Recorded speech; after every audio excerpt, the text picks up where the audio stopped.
Welcome back, gamers, to Top 10 Gaming. I'm Taylor, your sometimes charming host, and welcome to it. If you've been watching HBO's The Last of Us, no doubt you've been noticing how much they've been taking inspiration from the game. Oftentimes when I'm watching it, it's so accurate that I have to remind myself I'm not waiting for a cutscene to end so gameplay can start. The odds are good if you're watching Last of Us. It might be hard to see the Easter eggs through all the tears streaming down your eyes. Not that I cried at the last episode or anything, and if I did, there's nothing wrong with that. So here's the top 10 Last of Us Episode 8 Easter eggs you missed. Are you loving HBO's Last of Us? Let us know down below in the comments what video game you would love to see get that big budget adaptation treatment. Alright, let's dive on in. Number 10, the rabbit. In the very opening of the episode, we see Ellie on her own trying to hunt for food and survive as she and Joel attempt to survive the harsh winter together while he's still fairly down and out from that wound. In a fairly direct homage to the game, we see Ellie tracking a rabbit who manages to elude her aim. Die-hard fans probably might remember the exact same scene, but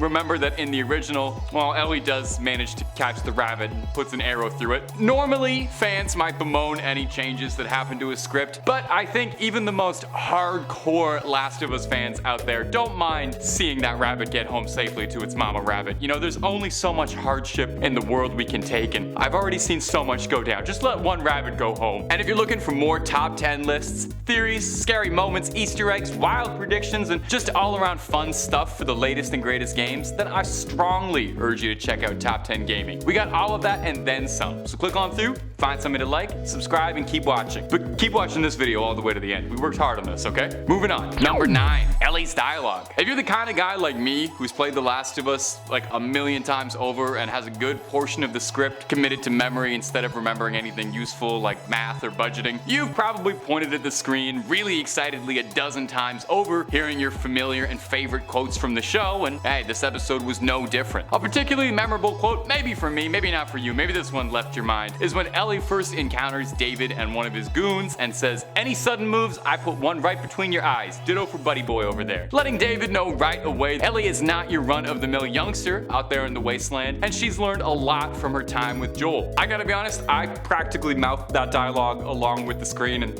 then paused the episode to tell my roommates how excited I was, but I'm a huge nerd. And when it works, it works. Why change a script the fans know and love, right? Number 8, when we are in need, we provide. Very early on in this episode, we see a banner above David while he's preaching to his flock, reading out, "When we are in need, we provide." Very eagle-eyed fans of the game might remember that during the climactic fight against David at the end of the winter chapter, this banner is present during the cat and mouse game at the steakhouse. It's never really given too much context in the game, just sort of serves as a bit of set dressing, but here it's a bit of religious dogma, an interesting addition to David's gang, who in the game are just shown to be a group of morally ambiguous survivalists. We all know what they do, but content guidelines, I can't really say it. But here they're kind of a cult flock thing. I'm surprised anyone was willing to listen to what David has to say, given that he can't get 3 words out without sounding like an even scarier Hannibal Lecter. Number 7, the boss fight. Of course, it goes without much mention. The climactic showdown between Ellie and David plays almost exactly like the fight from the game. I want to call it a boss fight because, you know, it's a video game and he's a big guy that you fight, but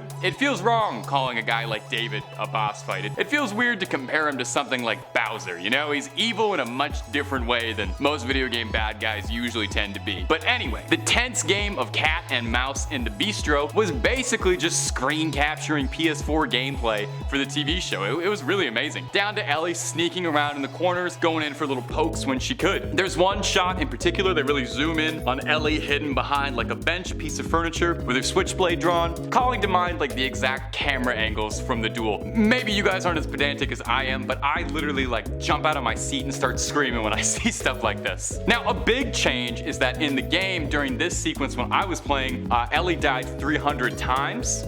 Every time David turned around, but in a very interesting adaptation for the TV show, Ellie doesn't even die or yell at the TV even once. Interesting the way they change the game sometimes. Number 6, Joel's interrogation. Joel is a man who knows how to get people talking. We're talking about him. Although he might be a man of few words, he has never struggled to get other people to give up important information. In the latest episode, we get a glimpse of the darkest side of Joel. We've had it hinted at and alluded to how much darkness lies inside that troubled man, but we got to see it on full display in this one when Joel brutally interrogates one of David's goons. What's made even cooler in this grim scene is that this is one of the more iconic scenes from the original game, and we see it play out almost exactly like pin perfect, the same way right down to the dialogue. We get Joel's impromptu knee surgery, for lack of a better term, telling the guy to point on the map, telling the other guy it's okay, I believe him. I love when we get to see Papa Wolf Joel at his absolute meanest. I honestly think the show hasn't had enough yet of him having moments like this. And he's not even been particularly nice so far, but you know, we got a long way to go. Number 5, Pittsburgh. Now, if you're the kind of Last of Us mega fan who doesn't like when even anything gets changed about the game, it might have bugged you a little bit that in the original, Ellie and Joel passed through Pittsburgh, but in the TV show they changed it to Kansas City when they traveled with Sam and Henry. Not sure why it was changed, could be any million number of reasons, but in this episode, David mentions a history in Pittsburgh, how the QZ fell there, how Fedra invaded, and how hunters and scavengers ended up taking over the city. If you remember, this is basically the plot of what happened to Pittsburgh in the original Last of Us game, and while we could just chalk this up to a coincidence, it does seem just a little bit too specific, so I'm gonna consider this a little acknowledgement of the game. Number 4, Revelations. In the episode, David is a preacher now as opposed to the original where he was just kind of a charming leader, and we see him reading scripture at one point to his devout followers, reading from Revelations 21. If you're not super familiar with your verses, if you've been skipping Sunday school, no worries, I had to Google this one. Revelations 21 outlines the creation of a new world, rebirth, overcoming tragedy, and overcoming mushroom zombies. That last part's not real.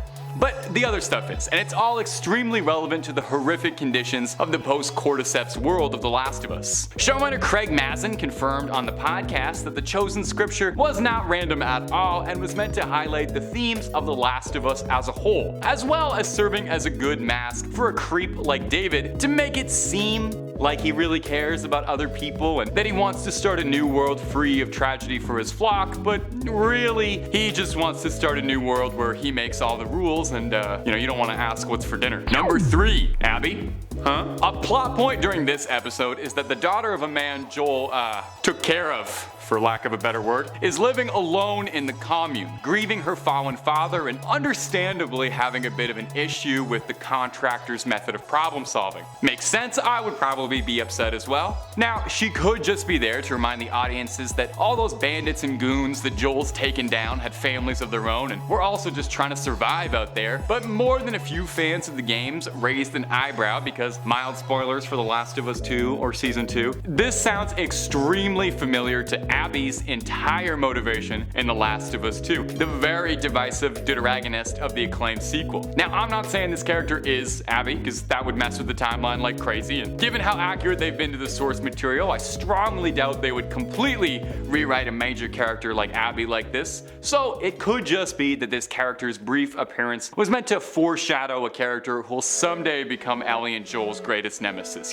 Plant those little seeds in your head, get you to start thinking about it when it comes around. And for those who are just fans of the TV show, haven't played the games, oh my god, you have no idea what's coming. Number 2, baby girl. In the ending of the episode, after all is said and done and the dust has cleared in the snow, Papa Wolf Joel embraces Ellie and gives her the world's biggest, most needed dad hug maybe in TV, and he tenderly calls her his baby girl. Everybody knows that's the nickname he called his daughter Sarah all those years ago. Executive producer and writer of the original games, Neil Druckmann, confirmed after the fact on the podcast that was the first time in 20 years Joel's even so much as said those words out loud. We finally see the hardened survivalist break down and accept Ellie as a surrogate daughter. It's the whole series right there in this moment. If you've got a real keen eye for visual symbolism too, Joel's watch is clear as day in the shot while he's hugging Ellie. The most direct reference to Joel being unable to move on from his past, it's the literal moment his life stopped. Joel embracing Ellie, being willing to love again, realizing he'll do anything for his new daughter. It's a heartbreaking but heartwarming conclusion to the episode, and is also a more or less direct parallel to the game where this exact scene plays out almost frame for frame. Chef's kiss to everybody working on The Last of Us show. You can tell they loved the original game, held it in such high regard. It is so satisfying to finally see like a video game adaptation that trusts its source material this much. At number 1, the original Joel. Probably the most exciting Easter egg for fans of the game came in this episode when the original actor to play Joel from the games, Troy Baker, shows up as one of the goons in David's cult. Troy Baker is a super accomplished voice actor, and the odds are very good. If you've played a video game in like the last 10 years, he probably played one of the main characters. He plays like every single gruff like soldier guy with brown hair in like every video game. I know that's every video game character ever, and he's most of them. But arguably his most famous role is Joel Miller, who he played in both games, as well as a stage production. I didn't know there was a Last of Us like one night only stage thing. I wish I could have seen that. As a fan, it would have been really cool just to see Troy for a minute or two in a crowd shot and point out to the people you're watching with that, hey, that's the guy who used to play him. But he got a good amount of screen time. It was kind of thrilling. He voices a lot, and a really great moment, Pedro Pascal's Joel beats up Troy Baker in a fight, which the actors both thought was pretty funny after the fact. I wonder if there's some like symbolism there, the TV Joel beating up the video game Joel. No one on the planet is a bigger Last of Us fan than Troy Baker might be. He hosts a podcast and an after show doing behind the scenes commentary, offering his point of view as the actor who originally brought Joel to life. Ironic then that Joel would end up being his death in a really esoteric sort of way. Well anyway, that's all she wrote down there. Thanks for watching, and let us know down below which one of these Last of Us Easter eggs was your favorite, and hopefully we'll see each other soon. Take it easy now.